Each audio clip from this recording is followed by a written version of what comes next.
Hello बच्चों, मैं स्मिता बिजलवान स्वागत करती हूँ आपका आईसीटी वर्चुअल क्लासरूम में। आशा करती हूँ आप सभी स्वस्थ होंगे और अच्छे से अपनी पढ़ाई कर रहे होंगे। बच्चों, आज हम पढ़ने जा रहे हैं क्लास 9th की साइंस। और क्लास 9th साइंस में हम कर रहे थे question answers of chapter structure of atom. ठीक है, तो इसके काफ़ी सारे क्वेश्चन आंसर्स हमने देख लिए थे। बाकी कुछ और क्वेश्चन आंसर हमें आज के लेक्चर में कंटिन्यू करने हैं। चलिए बच्चों, तो क्वेश्चन आंसर्स कंटिन्यू करते हैं।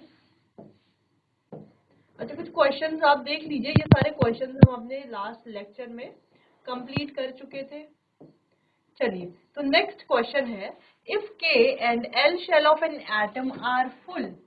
अगर के शेल और एल शेल एटम का फुल हो चुका है, then what would be the total number of electron in the atom. तो total number of electron atom में कितने होंगे?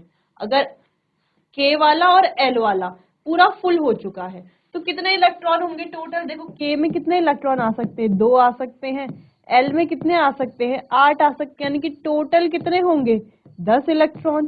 सिंपल है ना? तो वही यहाँ पर है, द मैक्सिमम कैपेसिटी ऑफ के शेल इज 2 इलेक्ट्रॉन। यानी कि के पर केवल 2 ही इलेक्ट्रॉन आ सकते हैं। इलेक्ट्रॉन चाहिए, ठीक है। And L shell can accommodate maximum 8 electrons in it. और एल वाला जो शेल है वो मैक्सिमम 8 इलेक्ट्रॉन अपने अंदर रख सकता है।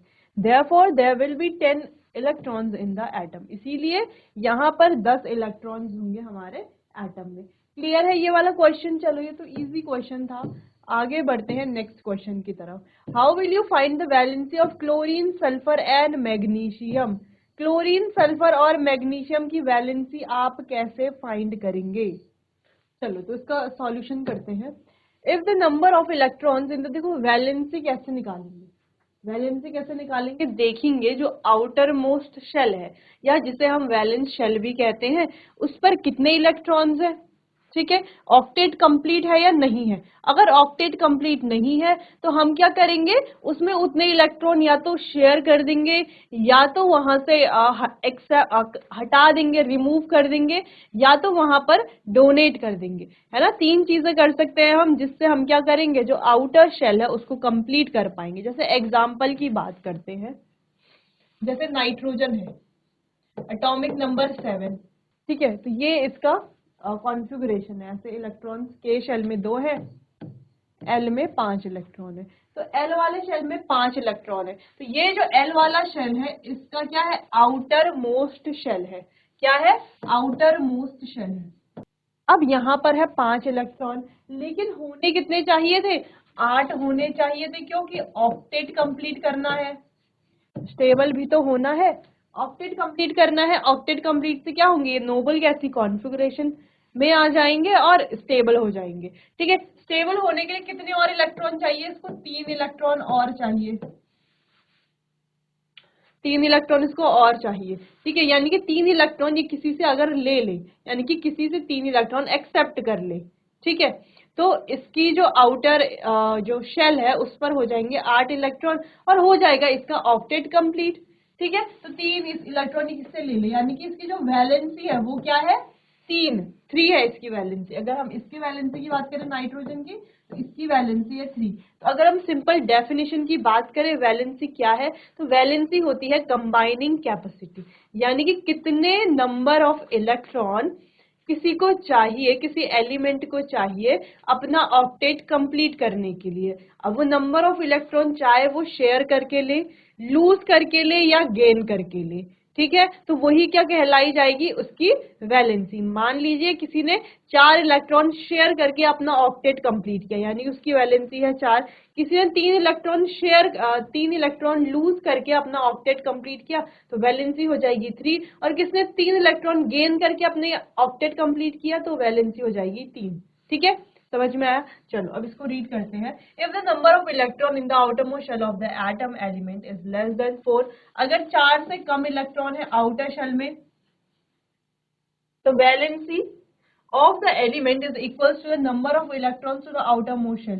तो आउटर मोस्ट शेल में जितने इलेक्ट्रॉन्स होंगे वही उसकी वैलेंसी हो जाएगी। अगर 4 से कम इलेक्ट्रॉन है, तो ये जैसे 3 है, 2 है, 1 है, तो वही वैलेंसी हो जाएगी। जैसे आउटर मोस्ट शेल में जिसका 1 इलेक्ट्रॉन है, 2 इलेक्ट्रॉन है, 3 इलेक्ट्रॉन है, तो वही उसकी वैलेंसी हो जाएगी। अगर किसी के 4 इलेक्ट्रॉन है तो यहाँ पर मतलब क्या है, वैलेंसी कितनी है, 4 ही है। ठीक है, क्लियर। चलो अगला, on the other hand the element the number of electron in the outermost shell of element is greater than 4। और अगर 4 से ज्यादा जहां पर एलिमेंट्स है तो उसकी वैलेंसी कैसे निकालते हैं, 5। जैसे अगर यहाँ पर 5 है तो ये 4 से ज्यादा है, 6 है, 7 है तो ये 4 से ज्यादा है, तो यहाँ पर क्या करते हैं, इनको 8 से माइनस कर लेते हैं। जैसे 8 माइनस 5 3, 8 माइनस 6 2, 8 माइनस 7 1। तो इस तरीके से इनकी वैलेंसी निकाली जाती है जो 4 से नीचे वाले होते हैं। हालांकि जब हम चैप्टर पढ़ रहे थे तो ये हमने वहां पर भी क्लियर कर लिया था। ठीक है, तो यहाँ से आपको क्या समझ में आया, यहाँ से अभी हम 2 पॉइंट समझे हैं कि या तो देखो जिसकी 4 से कम, जिसके वैलेंस इलेक्ट्रॉन्स क्या है, 4 से कम है, यानी कि आउटर शेल में 4 से कम इलेक्ट्रॉन्स है, तो वही उसकी वैलेंसी बन जाएगी। मान लीजिए किसी के आउटर शेल में 1 इलेक्ट्रॉन है तो वही उसकी वैलेंसी, 2 है, 3 है तो वही वैलेंसी, और अगर 4 भी है तो 4 में भी वही वैलेंसी, क्योंकि 4 इलेक्ट्रॉन करता है ये शेयर। लेकिन बच्चों अगर 4 से ज्यादा इलेक्ट्रॉन है, मान लीजिए किसी में 5 इलेक्ट्रॉन है, 6 इलेक्ट्रॉन है या 7 इलेक्ट्रॉन है, तो वैलेंसी कैसे निकलेगी, 8 से उसे माइनस कर लेंगे, ऐसे में वैलेंसी निकल जाएगी। ठीक है, चलो the distribution of electron in chlorine, sulphur and magnesium atom. तो चलो हमें निकालनी है क्लोरीन, सल्फर और मैग्नीशियम की वैलेंसी। तो कैसे निकालेंगे, चलो एटॉमिक नंबर की बात करते हैं। तो देखो बच्चों, क्लोरीन का एटॉमिक नंबर है, देखो यहाँ पर करते हैं, क्लोरीन का एटॉमिक नंबर है 17। ठीक है, इसके अलावा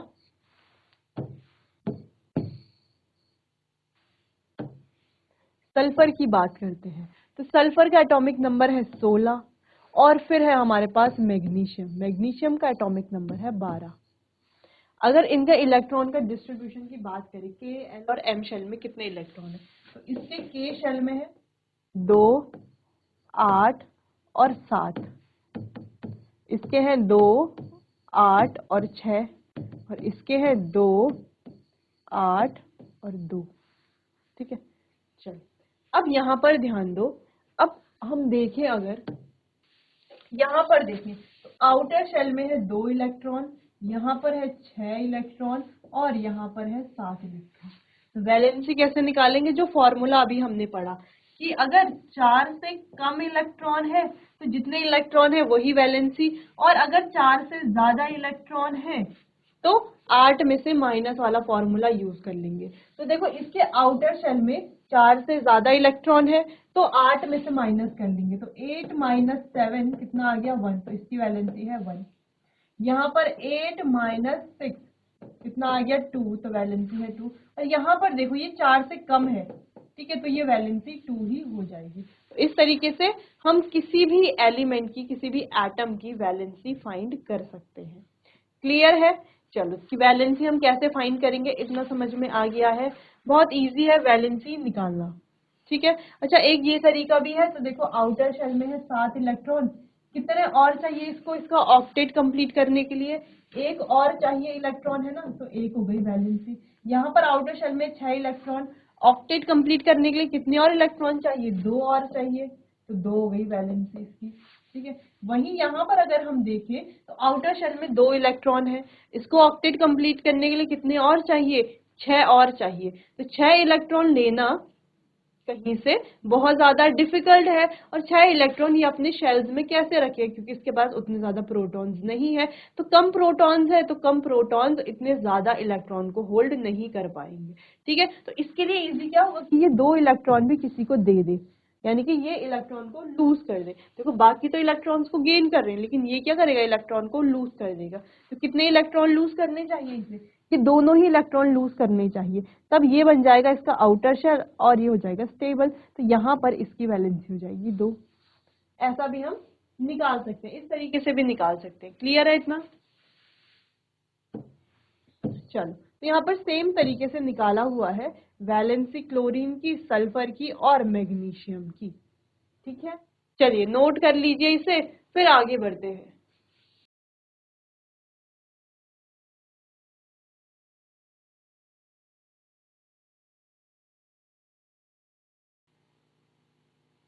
चलिए आगे बढ़ते हैं। नेक्स्ट क्वेश्चन है, if the number of electrons in an atom is 8 and number of proton is also 8, then what is the atomic number of the atom and what is the charge on the atom. देखो, बोला जा रहा है कि अगर किसी atom में, ठीक है, कोई भी एटम है, उसमें जो है 8 क्या है, जो नंबर ऑफ इलेक्ट्रॉन्स है, यानी कि इलेक्ट्रॉन्स कितने हैं, 8 हैं, एंड नंबर ऑफ प्रोटॉन्स यानी कि प्रोटॉन्स भी कितने हैं, 8 हैं, then what is the atomic number of the atom.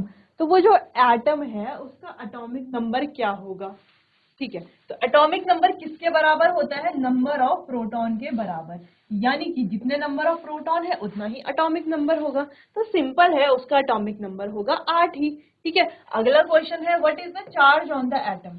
तो एटम पे चार्ज क्या होगा, देखो उसमें 8 ही इलेक्ट्रॉन है, 8 ही प्रोटॉन है, यानी कि 8 पॉजिटिव चार्ज है और 8 ही नेगेटिव चार्ज है। तो ये क्या होगा, यानी कि सेम नंबर अगर हम कहें +1 और -1, ये क्या हो गया, 0 हो गया, है ना, +1 भी उतना ही है, -1 भी उतना ही है। तो ये कोई चार्ज हुआ, यहाँ पर कोई चार्ज नहीं। वैसे यहाँ पर इलेक्ट्रॉन्स भी सेम है और प्रोटॉन्स भी सेम है, यानी कि ये कैसा होगा, न्यूट्रल होगा, यानी कि इस पर कोई चार्ज नहीं होगा। चार्ज कितना होगा, 0। ठीक है, चलो, तो वैसे यहाँ पर आंसर लिखा गया है कि atomic number is equal the number of protons, यानी कि एटॉमिक नंबर जो Z है किसके बराबर होता है, नंबर ऑफ प्रोटॉन्स के बराबर। Therefore the atomic number of the atom is 8, इसीलिए एटम का जो एटॉमिक नंबर है वो है 8। अगला है, since the number of both electrons is equal therefore the charge on the atom is 0, इसीलिए चार्ज भी क्या है, 0 है।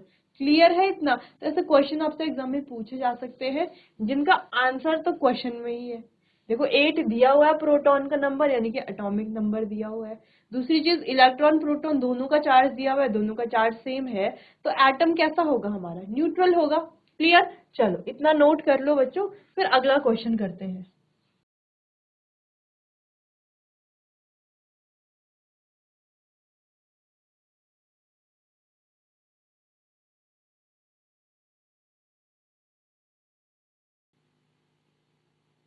आगे बढ़ते हैं अगले क्वेश्चन की तरफ। नेक्स्ट क्वेश्चन है, विच what is the sorry, with the help of table 4.1 find the mass of oxygen and sulfur atom। तो एक टेबल तो दी नहीं है यहाँ पे, तो हमें मास निकालना है सल्फर का और ऑक्सीजन का। तो नंबर ऑफ प्रोटॉन्स और न्यूट्रॉन्स जितने होंगे उतना मास नंबर होगा। तो आसानी से हमने प्रोटॉन्स और न्यूट्रॉन्स को ऐड कर लिया, सल्फर का मास निकाल लिया, सॉरी ऑक्सीजन का मास निकाल लिया। फिर सल्फर का भी सेम ऐसे ही निकालना, प्रोटॉन्स को और न्यूट्रॉन्स को ऐड कर लो, मास आ जाएगा। अगले क्वेश्चन की तरफ बढ़ते हैं। अगला क्वेश्चन है, for the symbol HDNT tabulate 3 सब एटॉमिक पार्टिकल्स फाउंड। देखो 3 सब एटॉमिक पार्टिकल्स पाए जाते हैं अगर हम इस टैबुलेट को देखें। तो एक है हमारा हाइड्रोजन, ठीक है, ड्यूटेरियम और ट्रिटियम। ठीक है, 3 ये है। अगला क्वेश्चन है, what is the electronic configuration of any one pair of isotopes and isobar. तो देखो एक पेयर ऑफ आइसोटोप और आइसोबार, इनका इलेक्ट्रॉनिक कॉन्फ़िगरेशन हमें लिखना है। तो इलेक्ट्रॉनिक कॉन्फ़िगरेशन से पहले पता होना चाहिए आइसोटोप्स क्या होते हैं और आइसोबार्स क्या होते हैं। तो आइसोटोप्स कौन से हैं, आइसोटोप्स कौन से होंगे, आइसोटोप्स बच्चों होंगे ऐसी स्पीसीज जिनका होगा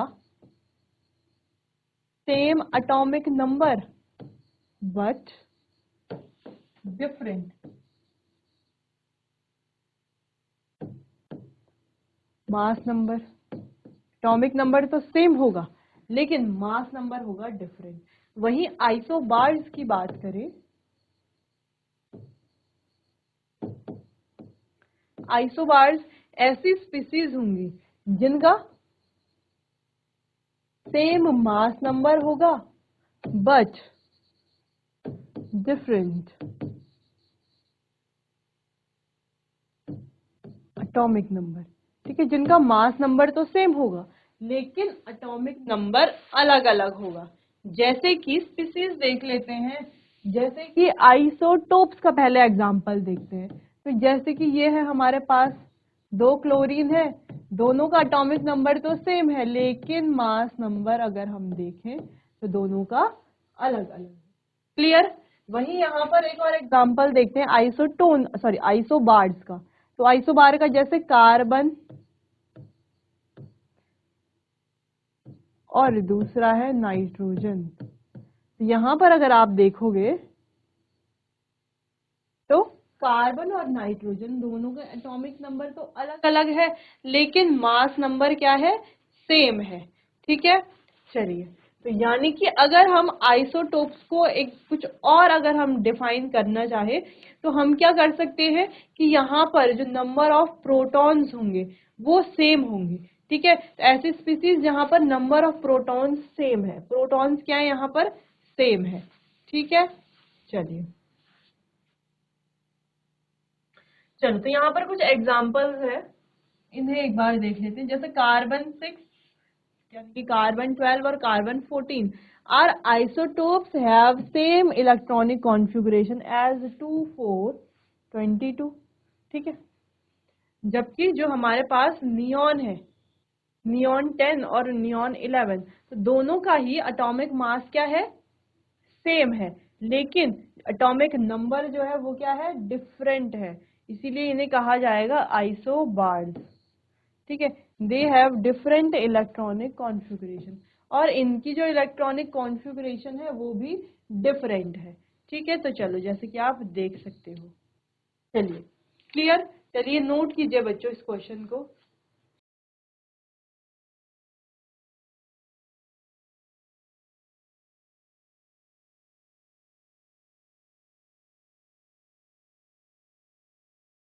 चलो आगे बढ़ते हैं अगले क्वेश्चन की तरफ। Compare the properties of electron, protons और न्यूट्रॉन्स। तो इलेक्ट्रॉन, प्रोटॉन्स और न्यूट्रॉन की प्रॉपर्टीज को हमें कंपेयर करना है। सबसे पहले अगर बात करें, इलेक्ट्रॉन क्या होते हैं, नेगेटिवली चार्ज्ड होते हैं, जबकि प्रोटॉन्स क्या होते हैं, पॉजिटिवली चार्ज्ड होते हैं। और जो न्यूट्रॉन्स हैं वो न्यूट्रल होते हैं, उन पे कोई भी चार्ज नहीं होता। दूसरा, अगर हम मास की बात करें तो इलेक्ट्रॉन का मास होता है 9 × 10⁻⁻31 kg, जबकि प्रोटॉन का मास होता है 1.6 × 10⁻27 kg और न्यूट्रॉन का भी मास होता है प्रोटॉन के बराबर यानी कि 1.6 × 10⁻27 kg। वही लोकेशन की बात करें तो लोकेशन क्या है इलेक्ट्रॉन की, extra nuclear part distributed in different shell और ऑर्बिट। तो ये अलग अलग शेल्स और ऑर्बिट में पाया जाता है, जबकि प्रोटॉन और न्यूट्रॉन न्यूक्लियस में पाए जाते हैं। अगर हम एटम का स्ट्रक्चर देखें तो कुछ इस तरीके से होता है, तो कुछ इस तरीके से होता है। ठीक है, इस तरीके से होता है। तो इलेक्ट्रॉन्स जो है वो यहाँ पर रहते हैं और इस पॉजिटिव में चार्ज में न्यूट्रॉन प्लस प्रोटॉन्स रहते हैं। ठीक है, चलो एक और अगर हम यहाँ पर डिफरेंस लिखना चाहें तो वो हो सकता है चार्ज का डिफरेंस। इलेक्ट्रॉन, अच्छा चार्ज हमने लिख दिया कि पॉजिटिवली चार्ज, अगर हम कहें तो इसका चार्ज होता है -1, इसका चार्ज होता है +1 और इसका चार्ज होता है 0। एग्जैक्ट अगर हम लिखें तो इसका चार्ज होता है बच्चों 1.6 -1.6 इंटू 10⁻⁻19 कूलम। इसका चार्ज होता है +1.6 इंटू 10⁻⁻19 कूलम। ठीक है, और अगर हम मास की बात करें तो लगभग इसका मास होता है 0, इसका 1 और इसका भी 1। ठीक है, क्लियर है इतना। तो ये बहुत इंपॉर्टेंट टेबल है जहां पर इलेक्ट्रॉन, प्रोटॉन और न्यूट्रॉन को डिफरेंशिएट किया गया है। क्लियर, चलिए ये आप नोट कर लीजिए, फिर आगे बढ़ते हैं अगले क्वेश्चन की तरफ।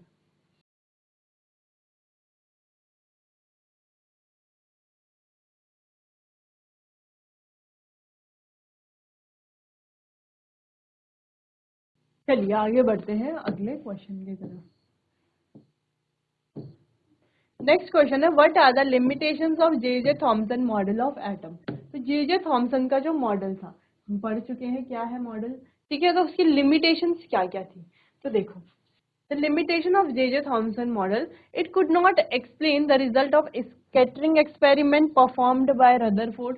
तो रदरफोर्ड द्वारा जो स्केटरिंग एक्सपेरिमेंट किया गया था उसके ये रिजल्ट को एक्सप्लेन नहीं कर पाया। दूसरा, it do not have any experiment support, और इसका कोई एक्सपेरिमेंट सपोर्ट भी नहीं था। क्लियर। नेक्स्ट है, नेक्स्ट क्वेश्चन है what are the limitations of Rutherford's model of atom.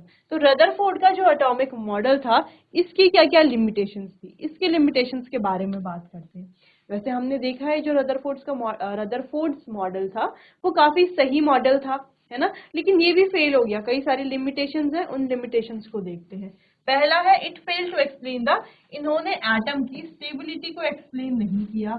It doesn't explain the spectrum of hydrogen and other atom, और इन्होंने हाइड्रोजन स्पेक्ट्रा को एक्सप्लेन नहीं किया। तो दो चीजें ये एक्सप्लेन नहीं कर पाए, एटम की स्टेबिलिटी भी ये जो है नहीं कर पाए एक्सप्लेन। इन्होंने कहा कि एक एटम जो सॉरी इलेक्ट्रॉन जो है वो रिवॉल्व करता रहता है और क्या करता है, एनर्जी एनर्जी क्या करता रहता है, एनर्जी के साथ रिवॉल्व करता रहता है। तो यानी कि एक टाइम ऐसा आएगा जब उसकी सारी एनर्जी खत्म हो जाएगी, और एनर्जी खत्म हो जाएगी तब तो वो जाकर के न्यूक्लियस पर गिर जाएगा, जिससे कि एटम और ज्यादा अनस्टेबल हो जाएगा। लेकिन ऐसा तो होता नहीं है, एटम तो क्या है, स्टेबल है और न्यूट्रल है। तो उसको ही ये एक्सप्लेन नहीं कर पाए, जिसको बाद में जो है नील बोर एक्सप्लेन करते हैं।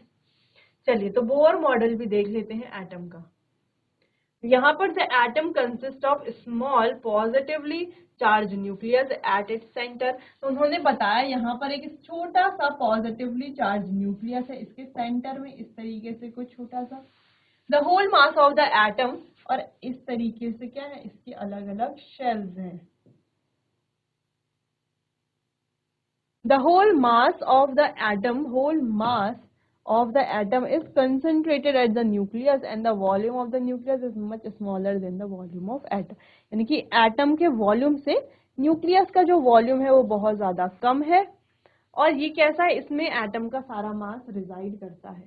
अगला, all the protons and neutrons of the atom are contained in the nucleus. तो न्यूक्लियस पर सारे हमारे न्यूट्रॉन्स और प्रोटॉन्स रहते हैं। Only certain orbits known as discrete orbits, और कुछ ऑर्बिट जिन्हें हम डिस्क्रीट ऑर्बिटल ऑर्बिट्स बोलते हैं वहां पर इलेक्ट्रॉन्स रहते हैं, जैसे कि ये है, ठीक है, यहाँ पर इलेक्ट्रॉन्स रहते हैं। While revolving in these discrete orbits electron do not radiate energy. जब वो इलेक्ट्रॉन्स इन पर रिवॉल्व करते हैं तो ये कोई भी एनर्जी रेडिएट नहीं करते। ये था इनका मेन पॉइंट, ठीक है।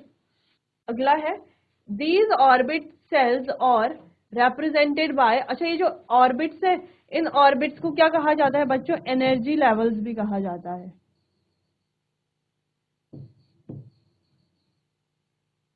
Are represented by the letter K L M etcetera से हम इन्हें represent कर सकते हैं 1 2 3 4। तो ये कुछ इस तरीके से है, ठीक है, बोर्स मॉडल। तो कुछ इस तरीके से जहां पर ये के एल एम शेल ये सारी जो है ये है एनर्जी लेवल्स,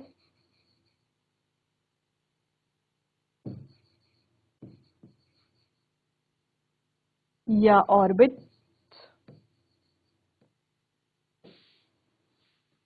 ठीक है। यहाँ पर इलेक्ट्रॉन्स की फिलिंग की जाती है, जैसे सिर्फ के शेल में 2 ही इलेक्ट्रॉन फिल कर सकते हैं, दूसरे शेल में 8 इलेक्ट्रॉन फिल कर सकते हैं, ठीक है, इस तरीके से तीसरे शेल में 18 इलेक्ट्रॉन फिल कर सकते हैं। ऐसे अलग अलग शेल्स में जो है अलग अलग नंबर ऑफ इलेक्ट्रॉन फिल कर सकते हैं। ये इन्होंने कैसे बताया था, इनका एक फॉर्मूला था 2n², जहां पर n क्या होगा, n 1 से लेके 2 3 4 जैसे जैसे शेल्स बढ़ते रहेंगे कुछ भी हो सकता है, ठीक है। तो ये था बोर का मॉडल। क्लियर, इतना नोट कर लीजिए, इसको आप ड्रॉ कर सकते हैं।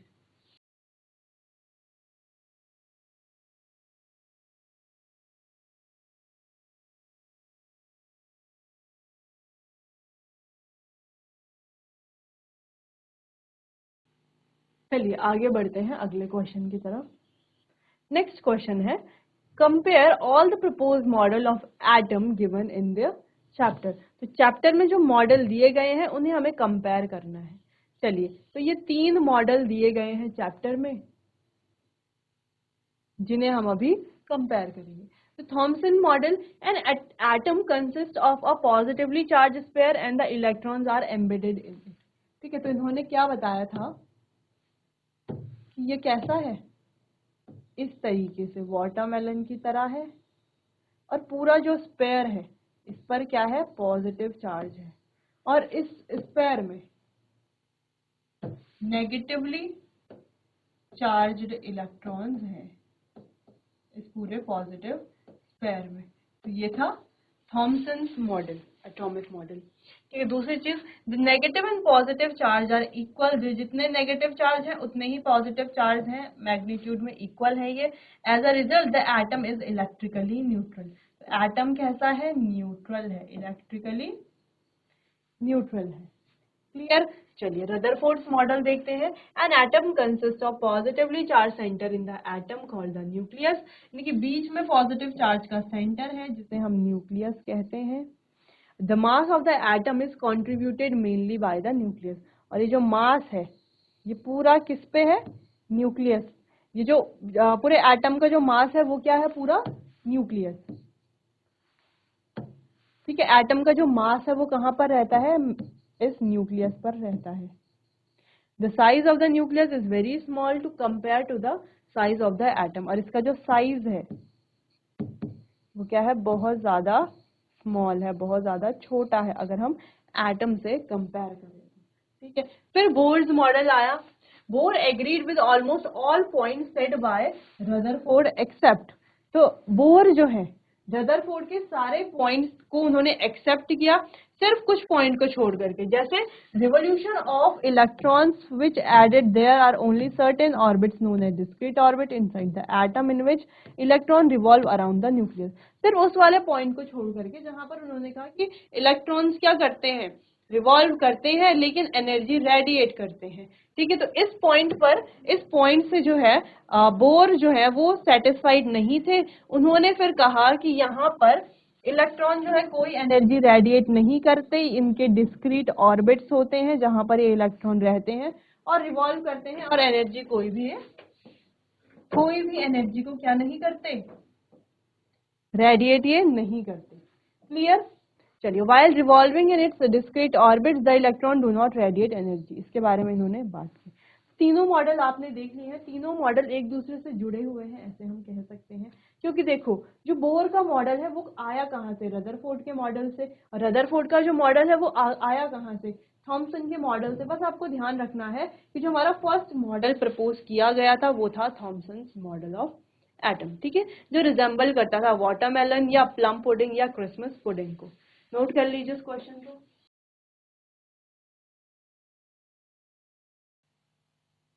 चलिए बच्चों, आज के लिए बस इतना ही। बाकी चैप्टर को कंटिन्यू करेंगे हम अपने आने वाले अगले सेशन में। तब तक के लिए आपका बहुत बहुत धन्यवाद।